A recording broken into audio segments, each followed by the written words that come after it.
amigos do Covil Rubro Negro, tudo bem com vocês? Na noite dessa quinta-feira, dia do trabalhador, o Mengão foi até São Luís do Maranhão para estrear como atual campeão da Copa do Brasil. Jogo de ida da terceira fase, vitória magrinha sobre o Botafogo da Paraíba por 1-0. Antes de falar sobre essa pelada, eu preciso lembrar você que já está disponível o clube de membros aqui do Covil Rubro Negro. Tem 3 faixas para você escolher. Não perde mais tempo, ó, tem R$ 2,99, R$ 6,99 e R$ 14,99 por mês, cada uma delas com seu nível de vantagens. Para começo de conversa, quando você, membro do canal, comenta aqui nas lives do Covil, você tem aí um selinho para mostrar quanto tempo você colabora com o canal que mais cresce no YouTube, leitura e resposta prioritária de comentários, um grupo no WhatsApp só para trocar ideia com outros membros do Covil espalhados pelo planeta Terra, vídeos como esse ligado no lance que chegam primeiro para quem é membro, vídeos que só quem é membro consegue acompanhar e, claro, sorteios exclusivos. Não perde mais tempo. 3 faixas, né? A partir de R$ 2,99, cabe no seu bolso com toda certeza. Então clica aí no Seja Membro e venha fazer parte desta família.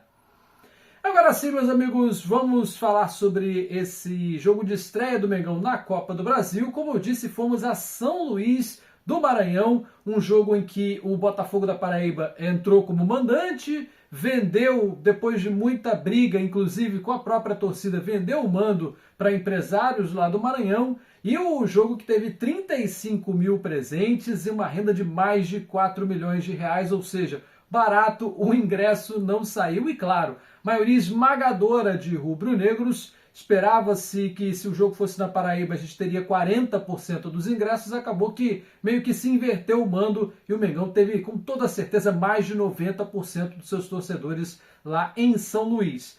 Bom, o jogo se esperava muito, já se sabia logo na coletiva, depois da goleada sobre o Corinthians, eu estava lá e o Felipe Luiz disse, olha, o Matheus Cunha vai ser o goleiro titular nesse jogo da Copa do Brasil, né? Vamos poupar alguns jogadores. E de fato, ele deixou no Rio de Janeiro, além do Rossi, o Pedro, De La Cruz, Arrascaeta e o Alexandro, que está se recuperando de lesão, vai estar disponível para o jogo desse domingo contra o Cruzeiro. Então esse quinteto ficou treinando no Rio de Janeiro em separado e a delegação viajou, mas já se sabia que entraríamos com um time de garotos, né? Um time com reservas em campo.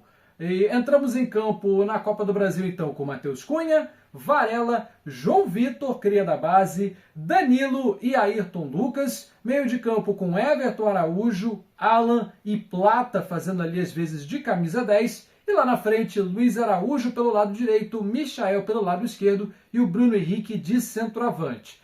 Olha, esse time completamente reserva, né? Daí você pode até dizer que o Ayrton Lucas nesse momento é o titular, né? Já que Vinha ainda está entregue ao departamento médico e o Alexandro ainda não está 100%, você pode dizer que é o Ayrton Lucas e mais 10. De fato, um time completamente reserva. Não se esperava passes maravilhosos, né? Aquele futebol envolvente. É um time que joga pouco, joga apenas em coletivos.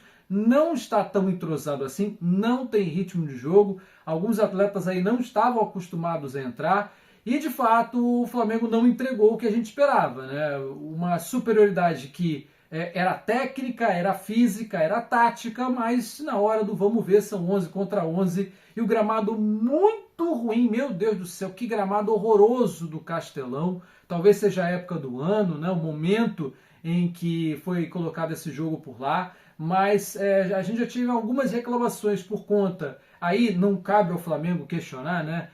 De uma reforma feita às pressas para liberar mais lugares no Castelão e o gramado realmente não estava ao nível de uma divisão de elite nacional, nem mesmo a principal competição de mata-mata nacional, como é o caso da Copa do Brasil. Mas o gramado atrapalha as duas equipes, né? Muito ruim, soltando muitos tufos, então para um time mais técnico, como é o caso do Flamengo, de toque de bola, de domínio, de supremacia em cima do seu adversário, realmente não é o melhor tipo de gramado. Ainda assim, não dá para a gente aqui simplesmente abonar a displicência do Flamengo no primeiro tempo. Sem a referência do Pedro, sem a referência do Arrascaeta, foi um time muito pobre tecnicamente, até pressionou bastante o Botafogo da Paraíba, que vamos lembrar aqui, é uma equipe da terceira divisão do futebol brasileiro, então sabiam muito bem o gigante que eles estavam encarando, mas de qualquer forma o Botafogo se fechou naquela estratégia de vou tentar perder de pouco, vou tentar levar o 0-0 para o Rio de Janeiro e lá eu vejo o que eu faço. Mas o fato é que o time da Paraíba não mostrou nenhuma resistência, o time do Flamengo tentava, chegava muito, chutava muito, mas a pontaria não estava das melhores. Foi um primeiro tempo até bem limpo, né? Com meia hora de partida, a gente tinha o Flamengo com 70% de posse de bola e o Botafogo com 30%.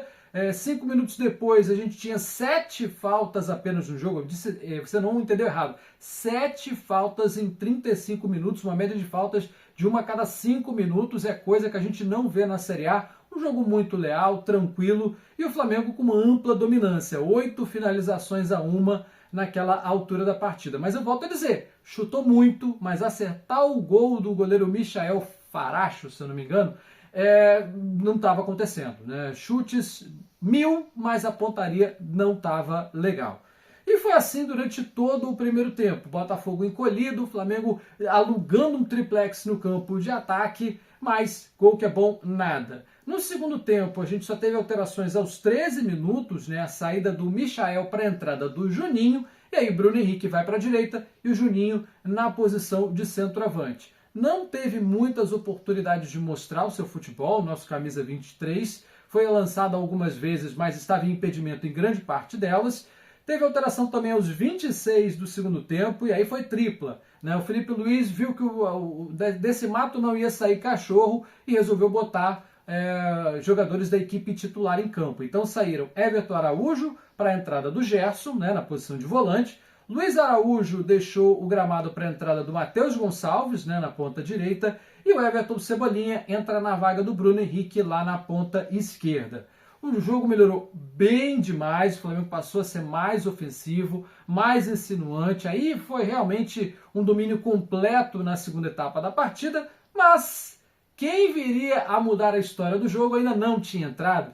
Veio do banco aos 33 do segundo tempo o menino Joshua na vaga do Plata, ali para jogar do meio para o ataque, né? No caso, o Gerson poderia adiantar-se um pouquinho, até o próprio Matheus Gonçalves, que na base, né, no sub-20, joga ali na posição de 10. Então o Joshua veio para entrar para o ataque e não deu outra. 6 minutos depois, o garoto do Ninho, de 17 anos, vai fazer 18 agora no final do mês de maio, foi lá e botou no fundo da rede. Um cruzamento da direita para a esquerda, o Juninho finaliza, o goleiro defende, mas solta no pé do Joshua e o garoto do Ninho foi lá e mandou para o fundo da rede. 1-0, foi o que deu para fazer lá em São Luís, o time reserva chega sem grandes desgastes e o Flamengo segue com a sua sina de vitórias, agora estreia vencendo na Copa do Brasil. O jogo de volta vai ser no dia 21 de maio no Maracanã. Esperamos, obviamente, casa cheia e um futebol muito melhor. Como venceu no jogo de ida, o Mengão tem a prerrogativa de empatar para seguir no caminho, quem sabe, do hexacampeonato, né? O segundo título seguido da Copa do Brasil. Bom, agora a gente pensa um pouquinho em Campeonato Brasileiro. No próximo domingo, o Flamengo vai a Belo Horizonte para encarar o Cruzeiro. E se a gente teve a lei do ex quase batendo a porta com o Henrique Dourado, o ceifador no Botafogo da Paraíba, no domingo teremos aí duas carinhas muito conhecidas do elenco rubro-negro, né, que foram parte do elenco do Flamengo até o ano passado. Gabigol e o Fabrício Bruno, que estão no Cruzeiro. O Fabrício Bruno deve até ser titular nessa partida. Domingo, 6h30, transmissão além do Premiere da Record e também de canal do YouTube. Um grande abraço a você. Nos encontramos na segunda-feira com mais um Ligado no Lance aqui no Clube Rubro Negro. Tchau, tchau!